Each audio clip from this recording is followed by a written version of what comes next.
Fellas, we got a big breakdown today from the Firing Range podcast with Eric Smith and Mercules. Timestamps for all of this down below. But on the evening of Wednesday, May the 17th, Firing Range podcast from DCP Live was joined by Eric Smith, Destiny 2's gameplay feature lead, and Mercules, former host of the Firing Range podcast and now associate weapon designer for Destiny 2. By the way, Merc is such an asset for Bungie. Together, these two shared fascinating insights from weapons and ability teams, on the state of sandbox, and what we can expect in the future. So again, links to their podcast down below, guys. Now, let's jump into it. At 13 minutes and 51 seconds, it was asked how the Immortal SMG was released when devs seemingly knew it was overpowered. Mercules provided a detailed explanation stating that there are three primary factors that determine a weapon's launch state. Number one, competition. Most notably, the landscape of the competition. We had aggressive frames like the Ikelos SMG, borrowed time, even things like Shiora's Wrath, which is still good. This pressured the team to make something that felt competitive. And number two, target lock. The bug perk was putting out more damage than expected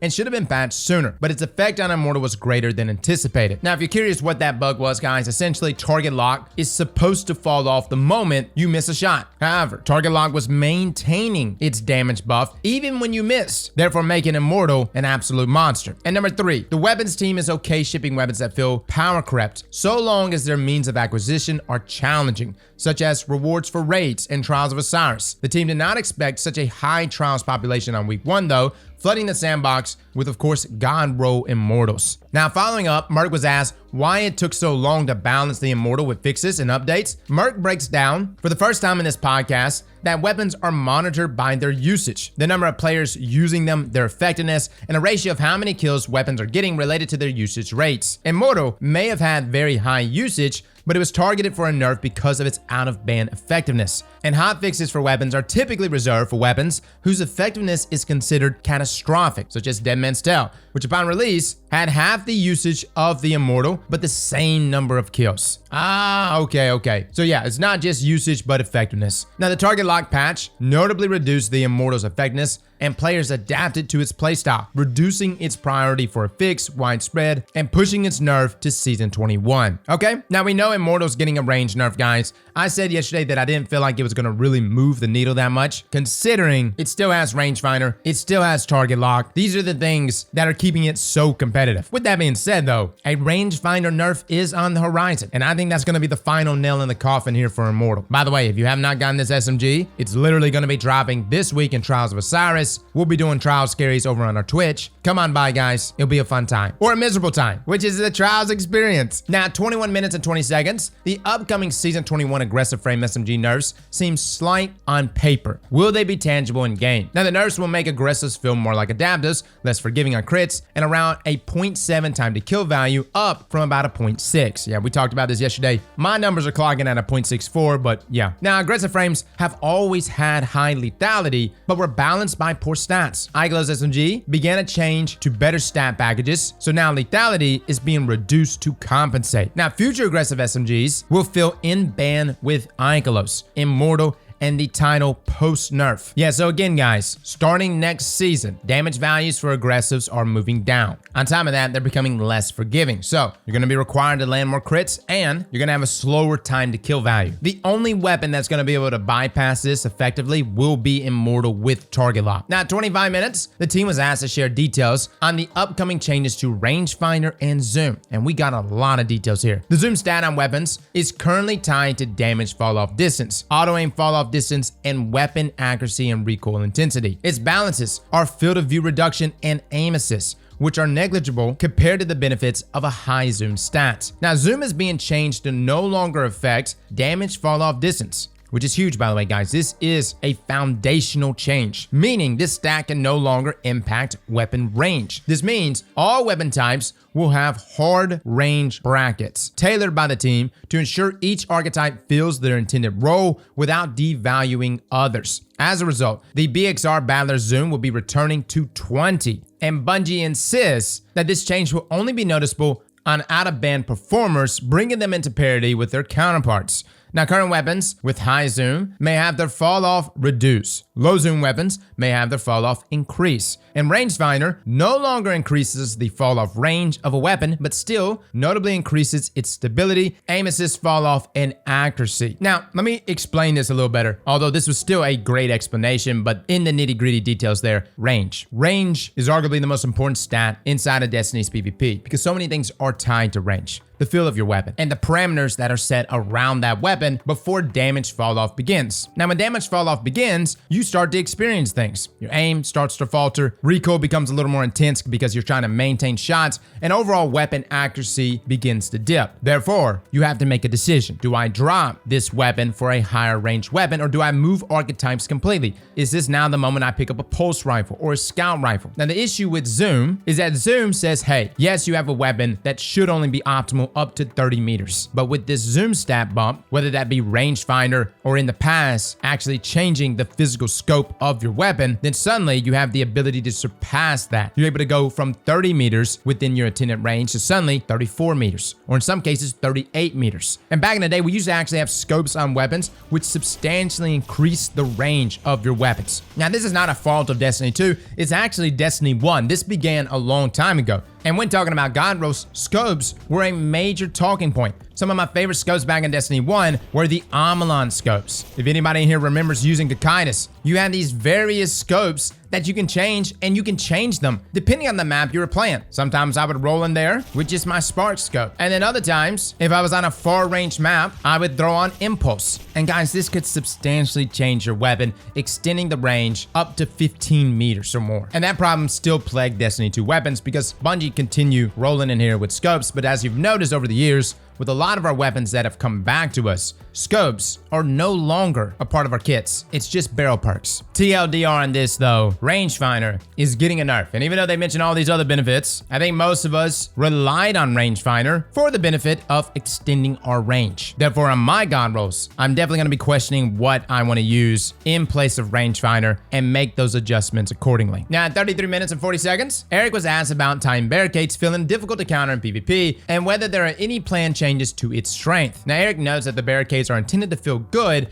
and elicit a sense of class envy between players. He cites recent nerfs such as the 33-second cooldown increase with Lightfall, but also acknowledges that barricade health hasn't been touched in a long time. Specifically, he says that Bastion barricades can only be placed about once per minute with 10 resilience, and that this performance is not wildly out of band. He mentions that special ammo does more damage to barricades as an intended counter, but acknowledges that barricades become a special ammo sink and doesn't necessarily feel good. There are no plans though to adjust them currently, but the team is monitoring performance and feedback. I would say class abilities in general are one of the things that Bungie in Destiny 2 has had a hard time reining in. A lot of the data that they had back in Destiny 1 was good data. They knew how strong grenades could be, they knew how strong supers can be, as well as our melee abilities, and thus they came in here and adjusted things based on that data. But what we didn't have back in Destiny 1 were class abilities. Outside of Shade Step, for hunters, we didn't have class abilities. It just wasn't a part of our kit. So that data that Bungie was relying on from D1 to D2, they didn't really have that, which is why a lot of the problems that have arisen, especially inside of PvP, has revolved around class abilities. Now, 39 minutes and 33 seconds, the conversation around objective game modes came up, and that they are becoming more prevalent and are being dominated by abilities such as Barricades, Rift, Well of Radiance, and even Ward of Dawn. Although I will say, countering Ward of Dawn is much easier now than pre-Lightfall. Now, what considerations do the ability teams have for balancing around objectives? Now, Eric states that sweeping changes are unlikely solutions for balancing abilities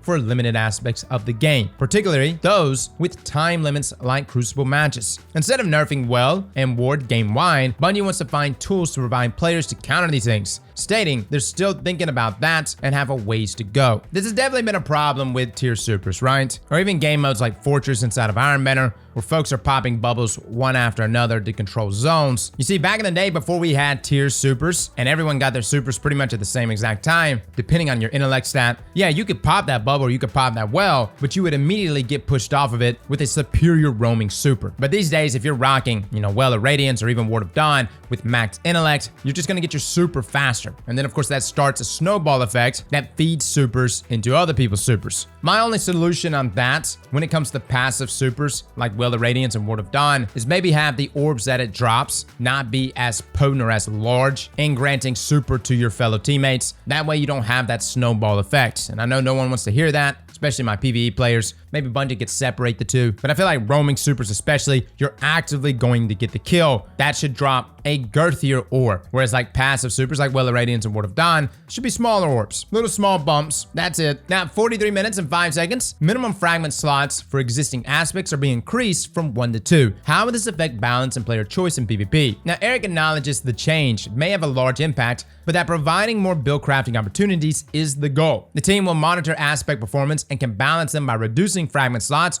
or adjusting aspect performance individually. He also confirms that Titan Strand Aspect coming to Season 22 will likely have only 1 fragment because it's pretty spicy. Honestly, I think this is fantastic, especially given the fact that we're like a year after these 3.0 subclasses have rolled out. We also have Strand, which has a hell of a kit, opening things up, allowing us to slot in more fragments. For build crafters like ourselves, I love it. Now, 46 minutes, 29 seconds. Crucible players rejoice because Mercules was asked about Le Monarque's current PvP viability and gave some pretty frank answers. Quote, Limit's time is fast approaching. An upcoming nerf will bring damage and draw time more in line with lightweight bows. Its damage will come down substantially, and its burn duration will be reduced from 3 seconds to now around 1.5 seconds. And PvP playtesting reveals that this makes playing against Le Monarque feel much better, while using the bow itself still feels fun and effective without being oppressive. Now, PvE playtesting actually implies a net buff, since the faster rate of fire and buff PvE damage over time offers potentially higher DPS.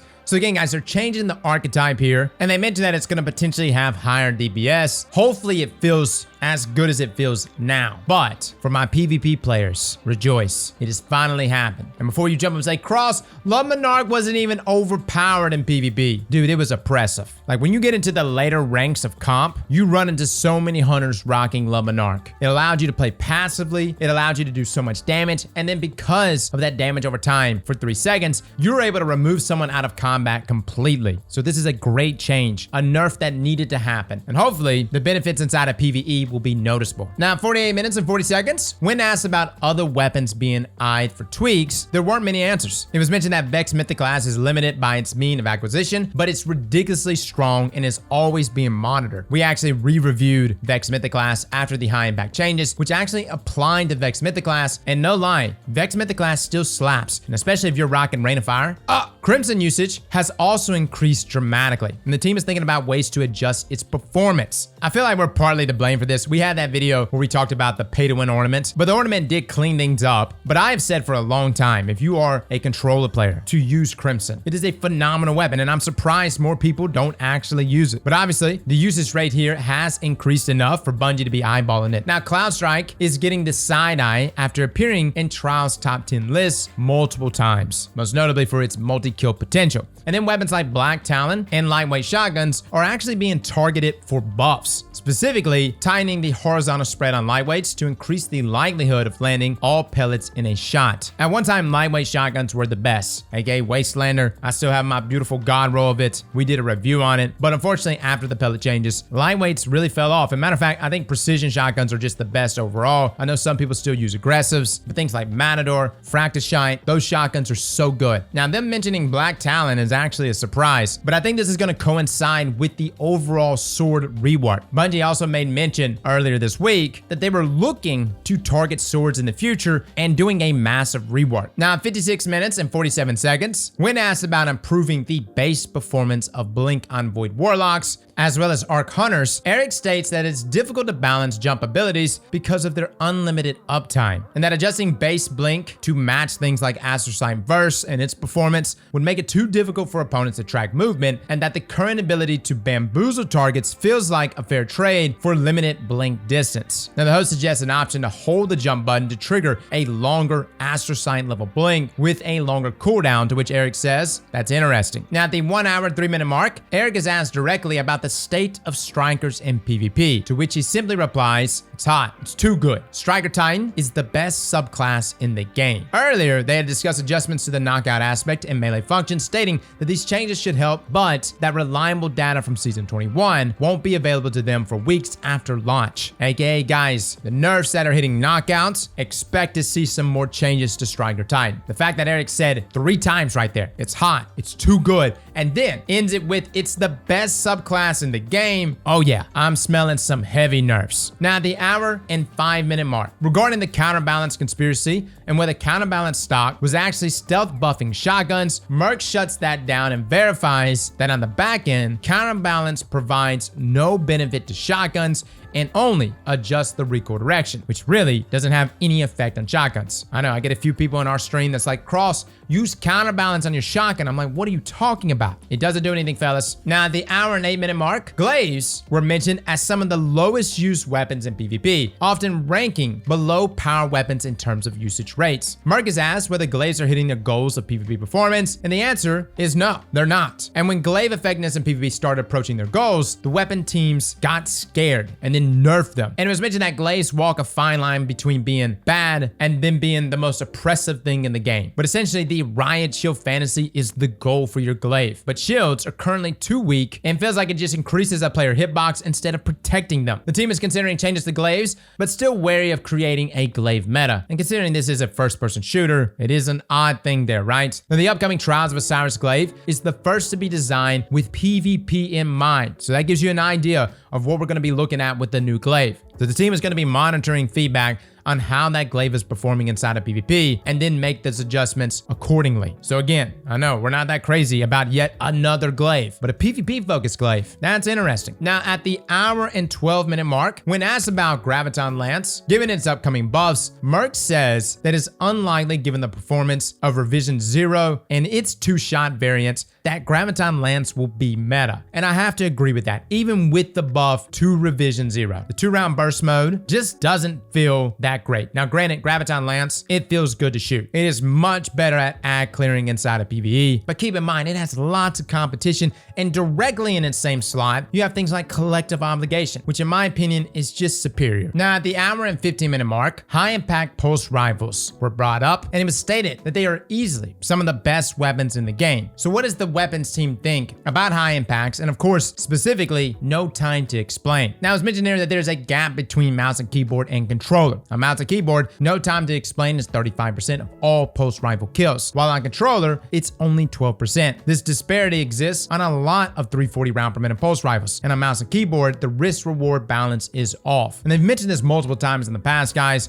and they've specifically gone after mouse and keyboard and pulse rifle usage, or most notably, no time to explain. Now, on controller, no time to explain effectiveness is actually lower than that of BXR and Autumn Wind, so nerfs need to target mouse and keyboard specifically. And the aforementioned zoom and damage fall-off changes will also have a big effect on high impacts and their performance, and that the zoom stats for all high impacts are being reduced from 18 to now 17. You know what blows my mind about that is actually the difference in zoom values on certain pulse rifles. Take for instance, Cold Denial. That is a high impact pulse rifle, yet it has a 14 zoom. It's terrible. It feels good within its intended range, but range-wise, it's off. Curious to see how that's going to play out after the zoom and rangefinder changes. Now, as stated here, additionally, their auto-aim cones will be reduced so that the weapon recoil will force the final shot in a burst outside of that cone, meaning the third shot won't land without more manual compensation from the player. This change will likely land mid-season 21. Merc mentioned a couple of times that weapon balancing is typically 2 full seasons ahead of the live game. Now, no time is also having its range reduced. Merc says you're not going to experience pulse rifles being effective in high 40 to 50 meter range anymore. On this note though, hand cannons, auto rifles, and pulse rifles will have very competitive performances within the same range bracket. But outside of the bracket, their damage and aim assist fall-offs will feel very different. All right. Okay, so I get this. I see people complain about high impact pulse rifles. At the same time, I love the Neomuna pulse rifle. It's probably my most used weapon this past season. Guys, check out our Philotactic Spiral review. I feel like a lot of the hate surrounding high impacts is being targeted at no time to explain. And I get that. But you're gonna hit all these other high impacts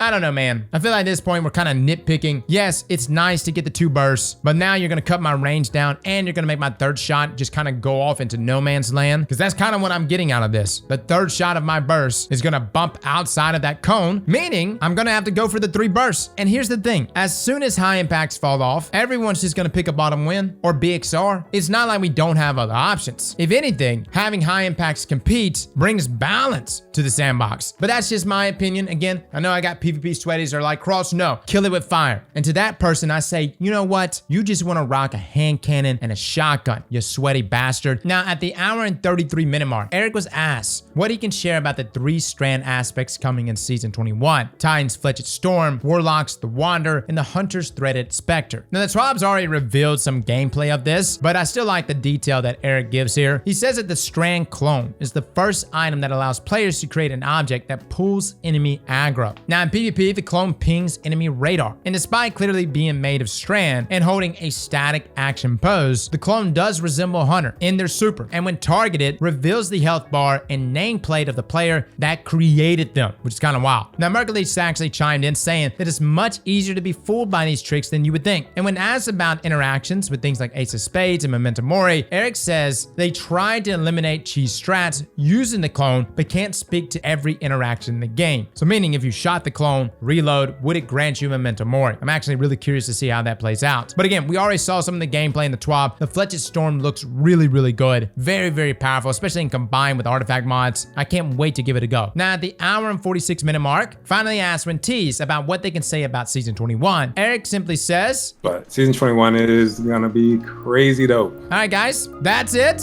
That is your Firing Range podcast breakdown. Big shout out to these gents, both the interviewers and the interviewees. Lots of great information here. We'll link their channels down below, guys, if you want to watch the full interview completely. Well, fellas and ladies, thank you all for coming and watching. And as always, slap that like button like your mama told you right.